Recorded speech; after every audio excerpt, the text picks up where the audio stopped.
Bien le bonjour, oui bienvenue dans cette nouvelle vidéo tournée en 2026, donc bonne année à vous tous et j'espère que vous avez passé de très bonnes fêtes. Voilà, que vous dire de plus.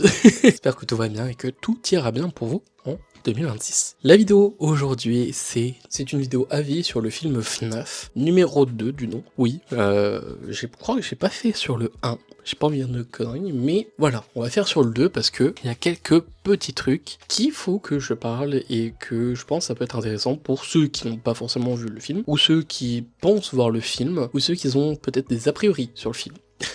Donc je vais parler du coup de mon expérience pour le film, et en soi le film est cool, pas un film nul comme certains puissent le dire sur les réseaux sociaux, non, c'est un film qui se regarde, qui est intéressant et qui est cool à regarder, surtout si vous êtes entre guillemets fan de la licence, mais en même temps vous êtes nouveau à regarder des films d'horreur, voilà. C'est quand même quelque chose qui est intéressant, il n'est pas forcément genre obligatoire de connaître le lore, de connaître les jeux, mais au moins de connaître un peu l'histoire quand même autour, voilà. Mais genre tu regardes un film, le 1 ou le 2 séparément, tu peux très bien comprendre. Ce que j'ai bien aimé sur du coup le numéro 2, le FNAF 2, c'est que ils ont été un peu plus dans l'horreur, dans le sens où le premier j'étais grave déçu parce que quand ils ont annoncé le script, les équipes, etc., et bah ils avaient annoncé que le premier serait très gore, et finalement le premier, le seul truc gore qu'on a vu c'est la main sur la fenêtre. Voilà, donc là ils ont vraiment mis beaucoup plus d'accent sur le gore et j'en suis très content parce que j'attendais que ça, et la licence FNAF le permet d'être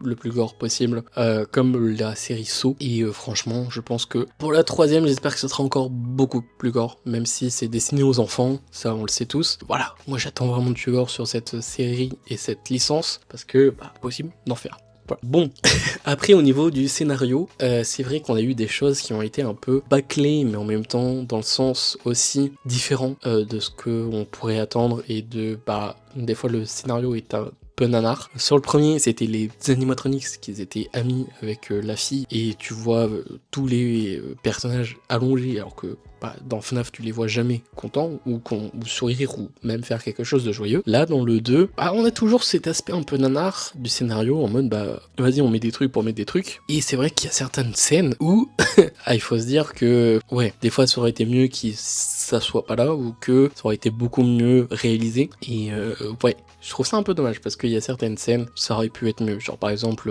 au moment où les deux personnages principaux sortent de la grotte dans le deuxième restaurant qui est à 5 minutes en vélo du premier et que personne ne le connaissait. Logique. Voilà. Et que du coup, là on a Mike qui tombe dans l'eau et t'as Balloon Boy qui arrive. Déjà, si c'est des animatronics, pas peur de l'eau. Enfin, ça les endommage pas. Déjà, ça, première illogique. Et deuxième, c'est que qu'est-ce que fout Balloon Boy à ce niveau-là de ce restaurant, alors qu'il est censé être beaucoup plus loin. Voilà. Et aussi, bon, après c'est des aspects techniques, c'est que quand le méchant se fait, quand dans l'une des scènes, il y a du coup un des reporters qui se fait défoncer par les marionnettes, les petites marionnettes, le sang n'est pas là où il devrait être. Voilà. Ça, je trouve ça un peu dommage de laisser ce plan là et de pas l'avoir refait, et que t'as l'impression qu'il est vraiment bâclé. Après, je pense que derrière il y a l'aspect technique aussi, ce genre de choses, mais voilà, je trouve ça un peu dommage quand même, parce que c'est Blumhouse qui est derrière, et je trouve ça dommage qu'ils font pas attention à ces petits détails là. Mais ouais, pour ce film là, c'est vrai que le scénario ok, mais si t'es vraiment fan hardcore de la série et de la licence FNAF, je pense ça peut peut-être te dégoûter sur le fait qu'ils ont pris certains tournants pour certaines choses par exemple des animatronics, ou du scénario en lui-même, ou du lore complet, même si les films ne sont pas canons, ce serait quand même bien qu'ils respectent des fois le lore sur des choses, mais ouais, du moment où les animatronics sont 4 fois plus lents qu'un humain, tu peux pas réellement les prendre au sérieux, et je trouve aussi c'est ça le point négatif des films FNAF, c'est que vu que c'est des animatronics, ils sont grands, ils sont géants contre des humains, c'est vrai que tu peux pas les prendre au sérieux quand tu dois courir, bon t'as 10 minutes pour peut-être ouvrir la porte et t'échapper quoi, voilà. Donc mais c'est aussi et surtout l'une des scènes que j'ai trouvé mais ringard de fou. Tu as du coup Mike qui est dans le restaurant numéro 2, qui essaye de chercher du coup les autres animatronics grâce à la map parce qu'ils ont implanté machin, etc. Et tu as Balloon Boy qui est là, qui est juste planté ici, qui ne fait rien, qui n'attaque pas, juste Screamer, il n'attaque rien, juste Screamer, il n'attaque pas, et t'as Mike qui vient, il fait hop là, je t'enlève la tête. Je trouve ça fou quand même que ça a été validé et que il fait pas peur, à part les Screamers qu'il fait, il fait pas peur, voilà. Mais aussi le fait que Mike prend des plombes à trouver où se trouvent les animatronics, alors que même si on est sur Windows XP, peut-être à l'époque, bah quand même, tu mets pas 6 minutes. Voilà, donc il y a certaines incohérences, même si je sais que c'est pour faire grandir le suspense de oh là là, ces animatroniques sont quelque part et on sait pas. Et je trouve ça un peu dommage qu'ils ont fait ce truc là, mais ouais, mais c'est vrai que juste les animatroniques vu qu'ils sont longs, ouais.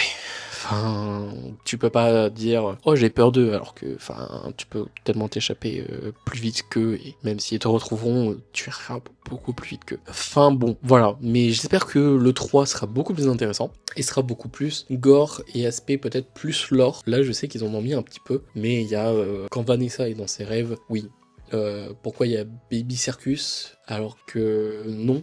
Voilà. Donc non, franchement, pour quand même donner des points positifs, le scénario n'est pas catastrophique, il y a du gore, il y a tout ce genre de choses, mais surtout que, voilà, ne vous attendez pas à quelque chose de, un saut comme type d'écriture, un type de scénario complet, et de gore surtout, mais surtout attendez-vous plus à un FNAF 1 un peu plus évolué en termes de lore et de gore, mais en même temps, du truc service quoi, vas-y on te met des trucs pour les fans quoi. Donc voilà, c'était un peu mon avis sur le film, je sais qu'il est peut-être pas forcément le plus constructif possible, mais voilà, si vous y hésitez à aller voir, je pense que c'est quand même un bon film à aller voir au cinéma pour avoir cet aspect peur, mais aussi dans le sens cinématographique. Si vous voulez pas forcément le voir au cinéma, attendez peut-être qu'il soit disponible sur des sites de streaming comme Netflix ou Amazon Prime ou ce genre de choses pour vraiment découvrir le film sans forcément payer 10 balles pour aller voir ce film. C'était une super première vidéo de 2026.